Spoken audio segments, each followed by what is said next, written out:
Segerombolan parasit datang untuk menguasai tubuh manusia. Salah satu parasit akan masuk ke tubuh anak itu, namun dengan respon cepat anak itu bangun dan melempar parasit tersebut, tapi parasit itu masuk kembali melalui tangan si anak ini. Dengan cepat anak ini mengikat tangannya dengan kabel kasan miliknya. Ibunya yang mendengar keributan datang menghampiri anak ini, namun tangannya terlihat baik-baik saja. Di sisi lain, seorang pria yang dikuasai parasit lain mulai menunjukkan hal aneh, dan seketika itu dia berubah menjadi makhluk mengerikan yang langsung memakan kelapa istrinya sendiri.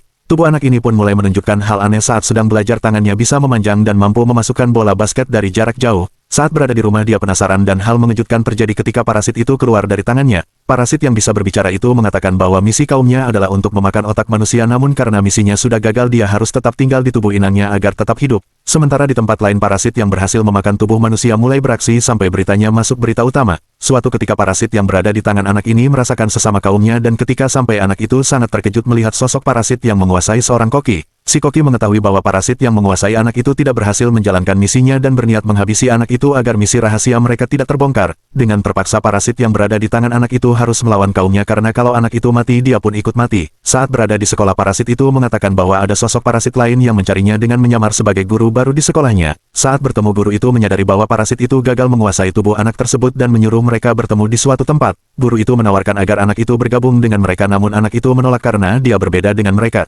Ternyata keputusan itu tidak dipermasalahkan asalkan anak itu bisa tetap menjaga rahasia kaum mereka.